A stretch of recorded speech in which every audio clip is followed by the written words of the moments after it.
In the new Discovery Plus original true crime series Relentless, documentary filmmaker Christina Fontana tries to help a Missouri family desperately searching for their missing daughter. Christina quickly goes down a rabbit hole of drugs, corruption, organized crime, and possibly murder, realizing she can't trust anyone, including the missing girl's own family. Start your free trial to follow Christina as she spends over a decade of her life searching for the truth. Relentless, now streaming on Discovery Plus, the streaming home of true crime and so much more, for just $4.99. In the new Discovery Plus original true crime series Relentless, follow filmmaker Christina Fontana as she helps a family searching for their missing daughter, going down a rabbit hole of drugs, corruption, organized crime, and possibly murder. Relentless, now streaming on Discovery Plus. Start your free trial. Hello, everyone, and welcome to the Jeffrey Epstein Show. I'm your host, Bobbycapucci, and this is Daily Drop number 444. Well, Ghislaine Maxwell made a in-person appearance today at court, where she was arraigned. As expected, she pleaded not guilty, and the whole entire proceeding did not take very long at all. I think I was on the phone call for like 13 and a half minutes. I called in a couple minutes late, but the hearing had not started yet, so I think I was on hold for a couple of minutes, and then the hearing started, and it was very quick. Very basic. Asked Ghislaine Maxwell if she had the indictment read to her, read over it with her lawyer, and if she wanted the court to read it in court again out loud. She waived that right, and then obviously she pled not guilty. There was a little bit of discussion about the time frame for the case moving forward, and Judge Nathan basically said everyone should prepare for the trial to go ahead as scheduled as of now. Now, that doesn't mean she's not going to delay it, which is very possible, and frankly, I think at this point, quite likely, unfortunately. I just have one of those weird feelings that this is going to be one of the victories that Maxwell gets, one of the very few, and this is going to get pushed back. Now, I hope I'm wrong. I mean, it certainly wouldn't be the first time that I'm wrong, but it just seems like things are lining up because it is a very complex case, right? A lot of different avenues that need to be explored. And with all of those documents, I could see how they could make an argument that the judge would buy into. Now, obviously, I'm hoping July 12th is the date that the trial starts. I think it's about time that this whole thing gets over and done with. It's been going on for decades now. These girls deserve to get in there, face down the people that they're accusing, and then get on with their lives like any one of us would want to do. And dragging it out, prolonging it, just makes it that much more of a fiasco and a burden for people who have been burdened, frankly, way too much. So Judge Nathan is, mulling it over. She hasn't decided one way or another when the trial is going to be. Well, I shouldn't say that. July 12th is the date that's on the books as of now. But according to her, it's still being mulled over if it's going to be pushed back. So we'll have to stay on top of that and see what sort of decision Judge Nathan decides to come to when it comes to the date of the trial. But there really wasn't much else, going on in that arraignment as far as on the phone call. Now, in the article we're going to read from the Daily Beast and Kate Bricklet, they go in a little bit of detail about what happened at the actual courtroom and stuff like that. Obviously, I was just in on the call. I wasn't at the actual courtroom. So let's jump into this article from the Daily Beast, and let's see what Kate Bricklet and Justin Rohrlich have to say. Headline: Ghislaine Maxwell waved at her sister in court as she pleaded not guilty to sex trafficking charges. So I guess she gave the old sis a wave while she was in court, huh? I've read some conflicting reports on that. Maybe it was a blonde friend in the back that she was waving at. I read that as well. but like I wasn't there. Either way, she waved to somebody in the courtroom. In a socially distanced, pin-drop quiet Manhattan federal courtroom on Friday, Jeffrey Epstein's alleged madam, alleged co-conspirator, alleged all-around scuzzbag, and fellow child abuser, Ghislaine Maxwell pleaded not guilty to a pair of new sex trafficking charges and waved to her sister who watched from the gallery. It must be like an odd scene in that courtroom. Imagine somebody who has lived in opulence for as long as Maxwell, somebody who has had everybody do everything for her at the drop of a dime like Maxwell, to be put in a situation such as this, where she's on display basically. And that's, make no mistake about it, folks, when you're on trial, that's basically what you are. You're on display. You might as well be in a zoo. And that's just the way it goes, right? When you're on trial and you're somebody famous especially, all eyes are on you. All eyes are on the trial. And this is no different. You add in the other elements, the elements of power, the elements of different business magnates, all of the other so-called elites that are involved in one way or the other with this. And then you add in the most disgusting fact of all, that children were involved in being abused. And yeah, you're going to have some people who are pretty interested in seeing justice be dispersed. The arraignment marked the second time reporters caught a glimpse of Maxwell, who slowly walked into court in her prison blues and white COVID mask. Ah, the prison blues. The usual outfit of the poor, right? Now, getting to have a little bit of a run on one of the so-called elite. You know, the people who thought that this system wasn't meant for them. The people who have skirted the law for all of these years with weak-ass non-prosecution agreements. And sorry-ass excuses for prosecutors and, in some instances, law enforcement officers.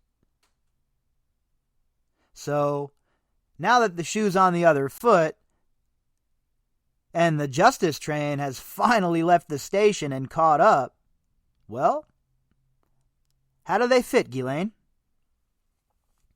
Her dark hair was down and gray roots were growing at the top. As soon as she sat at the defense table, she took a long drink out of a bottle of water.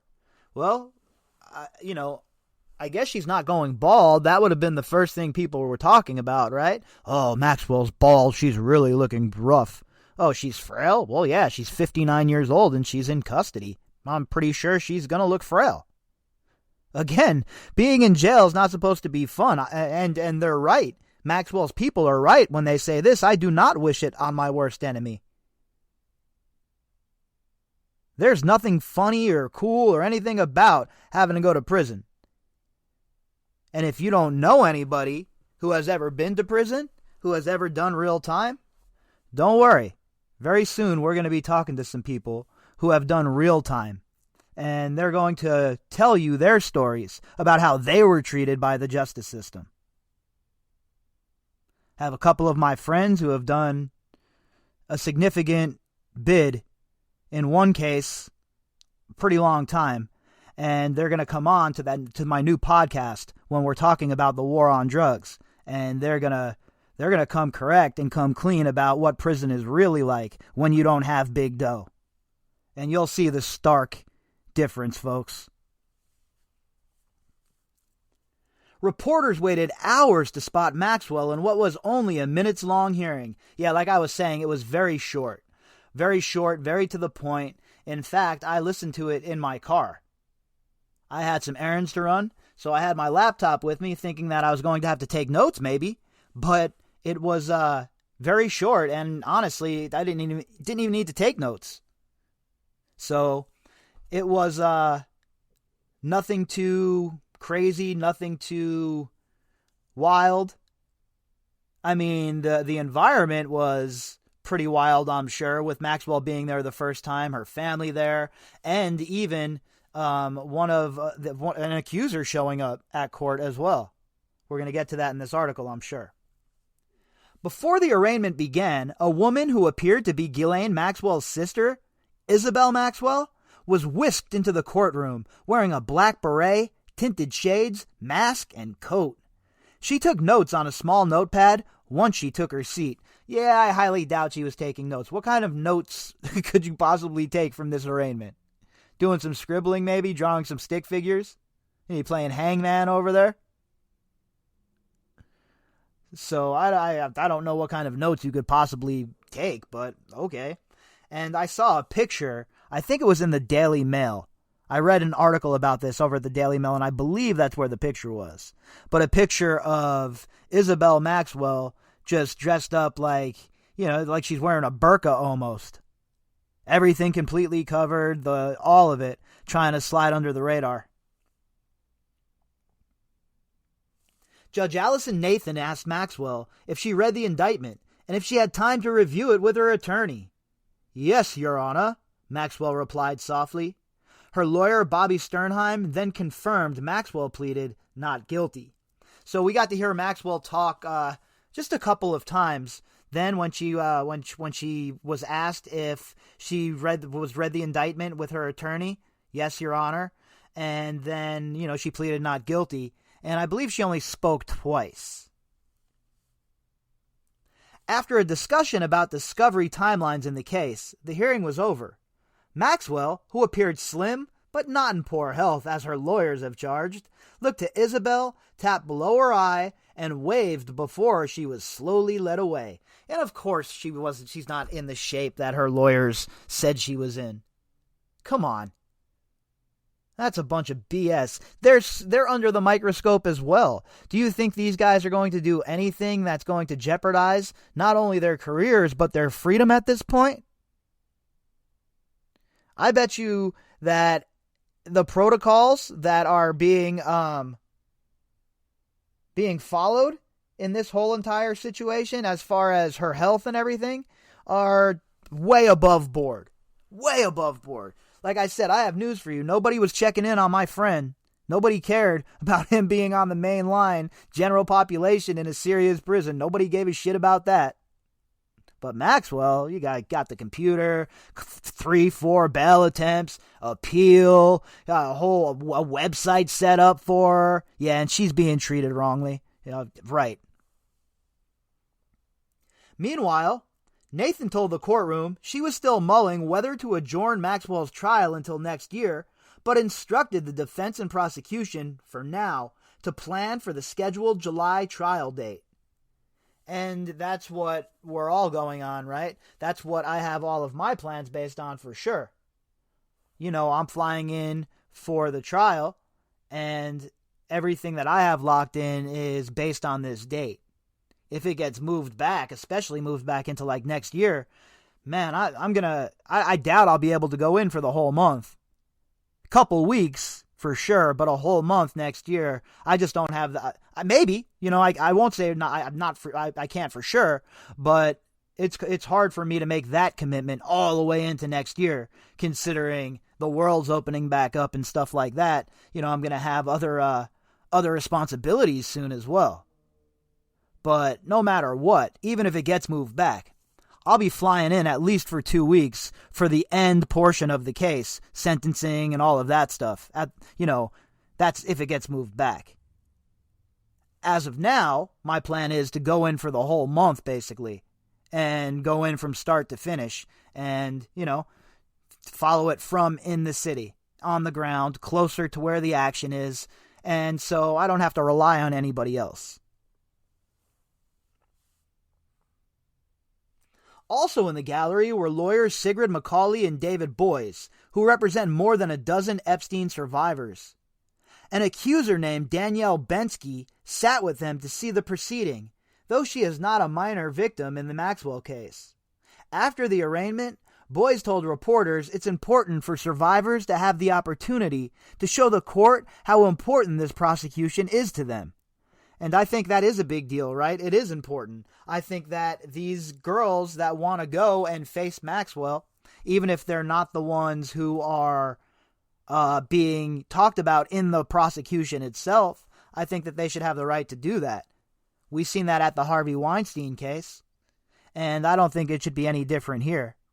You know, these girls are making serious allegations against Ghislaine Maxwell. Western Union money transfers are now available at Walmart. When you send money with Western Union, you're sending so much more. You're sending opportunity, love, and support to the people you care about most. Visit your local Walmart today and send money with Western Union to family and friends in over 200 countries and territories around the world. Services offered by Western Union Financial Services, Inc., NMLS 906983, or Western Union International Services, LLC, NMLS 906985. See terms for details. And serious allegations deserve serious attention. So if these girls want to come and face the person that they're accusing, then they should definitely be allowed to do that. Boys told a Beast reporter that survivors of Epstein's abuse want to see Maxwell's trial proceed as rapidly as it can, as long as it's fair. Again, that's important to me, too. I know a lot of people are, in tar and feather mode, and I really don't blame people for being that bent out of shape about this case. But for me, one of the main reasons I even got interested in this case was because of the two-tier justice system and how I knew it was failing us at every turn. And this case just amplified it to a degree that we have not seen in a very long time, maybe ever, folks, honestly. So I'm interested in everybody getting a fair shake. I'm interested in everybody getting time in front of the judge, getting time in front of a jury of their peers, and having a real trial like a real free nation should do. And that goes for everybody, not just Ghislaine Maxwell. I don't care if you have 2 cents. You should be afforded the right to the best defense possible. But it always comes back to the fazools, right? It always comes back to those in power, using that power one way or the other to get the upper hand. And I'm not talking about people that count their money, folks, like the rest of us. When I talk about people with money, we're not talking about people that count their money. I'm not even talking about count their money with a money counter. I'm talking about people that have so much money and so much weight, they have to weigh that shit. They don't count their money. They bundle it and weigh it like drug barons. And these are the people that are crying right now about how bad conditions are, and just save it. You can miss me with all of that bullshit. I'm not from the suburbs. I never lived anywhere where I was anywhere that could even be considered privileged. I grew up in the inner city my whole entire life. From the Bronx, New York, to South Yonkers, to smack dab middle of East Las Vegas. So you can miss me with all that crying BS about how rough things are for these people and how bad Ghislaine Maxwell has it. Especially when I know people personally who have really went through the system and have really been screwed. They want the trial as quickly as possible, boys said. This case has gone on far too long. The length of time this subject matter existed is now decades. I think all of the survivors are anxious to have it finished, and I think that's a very important point. This subject matter is literally decades old, folks. This isn't some Johnny-come-lately, we're breaking it down in real time as it happens. That's not a realm I'm ever getting involved in. There was a bunch of evidence here, a bunch of articles, things to dig into, evidence to be found, people to hear, and people that came out and talked corroborated these stories. Decades and decades of people trying to stop Epstein, these survivors coming forward, nobody listening to them, all the way back to the 90s with the farmers. So yeah, it's been going on way too long. And I definitely agree, pushing the trial is not a good idea. Marshals told the Daily Beast that Maxwell was brought in early Friday morning before the crowds of protesters arrived at the courthouse. By midday, throngs of people outside waved banners. Epstein is the worst kind of virus. And one woman showed off her Virginia Roberts jacket. Hey, look, folks, if you're going to go out there and you're going to like protest or whatever, I'm all for protesting. Peaceful protest is as ingrained in who we are as Americans as you can get. But don't be stunad if you go out there, right? Don't be an idiot. Plenty of those people running around, right? No need for it. Go out there, make your voice heard. Nice sign. Epstein is the worst kind of virus. I can get down with some nice signs, some creative signs. But let this take its course. You know, don't be that guy, right? Make sure that, you know, if you're going down there, you're not going down there with the purpose to interrupt the hearing or whatever. And I know most of the people out there listening to this show and elsewhere would never even think about doing that. But, you know, there's always a couple of wackies, right? Sometimes you'll buy a box of baseball cards and you just get a pack that really, really sucks. And that's how it is with people. Sometimes people just suck. But it seems like everybody was, you know, on their best behavior and doing the right thing. And people should go out there and protest, in my opinion. And in front of the Department of Justice, too. And frankly, if I lived in Florida, I might even think about going down, doing some protesting out there. Because if you want to trace this back to the nexus and where it really got stinky real fast, go no further than Palm Beach, my friends. Maxwell's lawyer, David Oscar Marcus, told reporters that the British socialite, alleged co-conspirator and fellow child abuser and definitely general all-around scuzzbag and bipedal serpent, is hanging in there, and added, all we want is a fair fight. Yo, David Oscar Marcus, I think you're getting more than a fair fight here, bro. You guys got you're getting like a 20-week camp here, man. What do you mean you're not getting a fair fight? Do you think that the judge should just, bow down to all of your requests? And you haven't there's been no proof provided that any of your allegations as towards Maxwell's treatment are real or true. Because frankly, if somebody was abusing her in there, I would speak up about it. I wouldn't just turn the other cheek. I don't care who is in prison, folks. You got to understand me very clearly when I say this. Whoever you are in prison for whatever the crime, you have to be treated humanely. We're not a society of barbarians. So if somebody was abusing her in there, yeah, I'd want that person punished. But the whole narrative they tried to pitch about somebody in there abusing her is just straight bupkis was from the jump. I knew that was BS. Look, put a name to it. They didn't name anybody in their complaint. The second nobody was named and it was just very vague, I knew it was BS. Friday's hearing marked the second time the public got a view of Maxwell since her arrest. At her arraignment last July, the British socialite, alleged co-conspirator, general all-around scuzzbag, shed tears when U.S. District Judge Allison Nathan denied her bail because she was a substantial flight risk. Aw, wah. I can't drum up any empathy for her. I'm sorry, I just can't. You got away with this shit for decades. Part of that non-prosecution agreement. Thought you were in the clear, didn't you? Had your little UN Terra Mar project going on, hanging out with all of the stars, being invited to Jeff Bezos' little function as late as 2018, by the way. And you thought that you were just going to walk away from this, nose in the air, laughing at the rest of us. Well, guess what? Not this time. Justice is catching up to you. The wheels of justice in America, they grind slowly. But once you're in the grinder, it's grind time.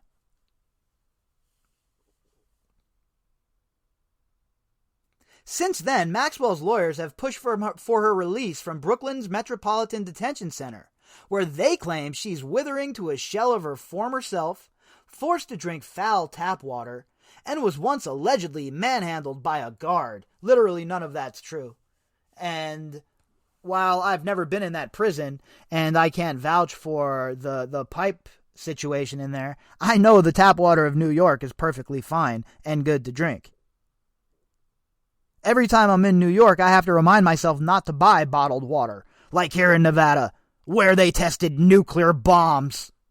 Probably not a good idea to drink the tap water in Nevada, folks, by the way. It comes from Lake Mead. Lake Mead's pretty disgusting, okay? Not dirty, but just pretty disgusting. So I avoid drinking tap water at all costs here in Nevada. But when I'm in New York, it's game on. After Nathan thrice denied Maxwell's request for bail, her lawyers turned to the U.S. Court of Appeals for the Second Circuit, which will hear oral arguments on Monday. So that's another day to mark it down on the calendar, folks, Monday. And I'm guessing there'll be another number to call into. So, obviously, I'll be calling into that so that we can do a recap once again. For their part, federal prosecutors denied Maxwell was being mistreated in jail. In a recent letter to the judge, the government said video footage refuted Maxwell's claims of physical abuse, as well as claims that guards had to remind her to flush her toilet and clean her very dirty cell. Yo, they got the video.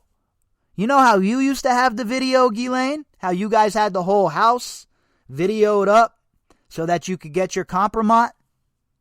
Well, shoes on the other foot. Now you're on video all the time. Enjoy the closed circuit television. So when she came out with those ridiculous claims, I thought, as you all know, I said it was BS right away. If she had legitimate gripes and she was really being abused, physically abused by guards in there, oh hell yeah, I'd freak out about that as well. Because folks, let's remember, the whole entire system is effed. A little justice here is great, and it moves the needle in the right direction, right? But we got a long hill to climb, folks. A long hill to climb. Maxwell's family has also launched a gushing website as part of their public relations campaign to garner sympathy for the embattled jet-setter, co-conspirator, alleged scuzzball, all of that. The site claims Maxwell has received hundreds of beautiful and supportive letters from strangers while incarcerated, and that her spirit is strong and she remains undaunted. Boy, she's really just a paragon of strength and virtue, isn't she? And hundreds of letters, huh? I thought she was being threatened. I thought that she was being chased down and she had to hide from the media. So I went to New Hampshire and bought $1 million hideaway. What happened to that routine? What, they think we forgot? I remember. While Maxwell wasn't charged in connection with Epstein's sex ring until last year, civil lawsuits filed by survivors have named her as a facilitator of the creepy financier pedophile's abuse. Maxwell has long denied any involvement in Epstein's scheme. Yep, she definitely has denied it, no doubt about that. But denials without evidence, well, just comes out as wind. The FBI arrested Maxwell at her New Hampshire hideaway on July 2nd, 2020, 1 year after Epstein was indicted for trafficking underage girls. Epstein killed himself, allegedly, in a jail cell a month after his arrest, shifting the focus of the investigation to Maxwell. And let's not forget the other co-conspirators. I'm not letting the federal government off the hook. If there's no prosecutions for those other co-conspirators, I want to see their witness impact statements. I want to see that they cooperated with the government at the very least. Because this is a conspiracy, folks. This is a RICO case. And all four of the core four, Indike and Khan, Maxwell, and Jean-Luc Brunel, all need to be indicted. All of them. And anything short of that, the government has failed, at least in my humble opinion. The 59-year-old heiress, co-conspirator, general all-around scuzzbag, and bipedal serpent, initially faced 4 trafficking-related counts, including enticing a minor to travel to engage in illegal sex acts. Wouldn't that be the Mann Act as well? I mean, am I the only one that knows that that's on the books or something? What's going on over there, Maureen Comey and friends? We're not going to use the Mann Act?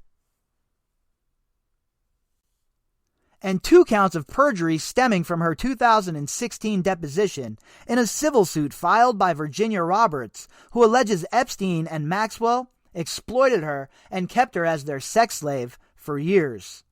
So we know that we have the 2 separate issues, right? We have the lying, which is the perjury, and the actual slap you in the face charges, which are the conspiracy and the sex trafficking and the more weighty charges.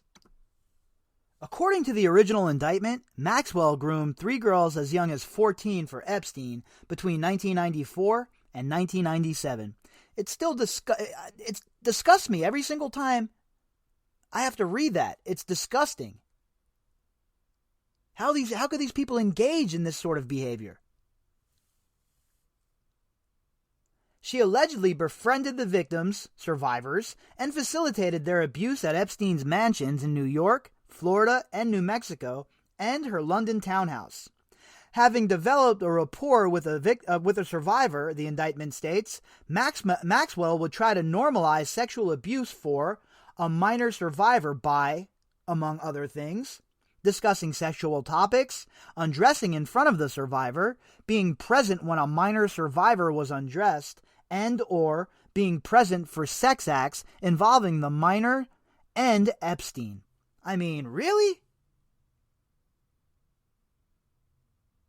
This is the kind of person that you're going to get up there and try and tell me is innocent of these charges without offering any evidence? Look, we're not talking about something that's not serious here, folks. And we're not talking about something that is just conjecture at this point. We're talking about heaps and heaps and heaps of, at the very least, circumstantial evidence. The complaint adds, in some instances, Maxwell was present for and participated in the sexual abuse of minors. Last month, the feds added 2 more charges against Maxwell and a 4th minor survivor to their case. The latest superseding indictment alleges Maxwell trafficked a 14-year-old girl for Epstein from 2001 to 2004. Prosecutors claim Maxwell paid the teen hundreds of dollars in cash, encouraged her to recruit other underage, air quotes, masseuses for Epstein, and sent her gifts including lingerie from an address in Manhattan to her Florida home. A 14-year-old girl sending her lingerie. You sick, disgusting bastards. So yeah, Maxwell, in my opinion, you're exactly where you belong. You're a menace to society, lady. Maxwell now faces 80 years behind bars if convicted. Her lawyers have asked to postpone her trial until early 2022. So 80 years, her goose is cooked, right? It's a life sentence. Definitely a life sentence. Unless one of her buddy scientists comes through with some kind of new eugenics move or DNA swap or whatever the hell these sick bastards are working on. Whatever chimera they're working on. Nathan ruled last week that Maxwell would be tried separately for the perjury count sometime after she faces a jury for the trafficking charges. At Maxwell's arraignment last summer, 2 survivors shared statements with the court and asked the judge to keep Maxwell behind bars pending trial. And I think that was very impactful when they did that. You know, look, these are the people who are the most impacted by this, the people who really have to carry the burden. So when they speak out on it, especially in court, it has a very large effect, in my opinion. One assistant U.S. attorney read the words of Jane Doe, who said, "Without Ghislaine, Jeffrey could not have done what he did. She was in charge. She egged him on, and she encouraged him. She told me of others she recruited, and she thought it was funny. I have fear speaking here today, even anonymously, Doe said, adding, I know what she has done. I know how many lives that she has ruined, and because I know this, I know she has nothing to lose, has no remorse, and will never admit what she has done. Powerful statement, folks. Very powerful statement. So the fight is on, right? The battle is on for the court date, and Ghislaine Maxwell is in severe jeopardy, in my opinion here, folks, of spending the rest of her life behind bars. If you'd like to contact me, you can do that at bobbycapucci@protonmail.com. That's BOBBYCAPUCCI@protonmail.com. You can also find me on Twitter at BOBBY_CAPUCCI.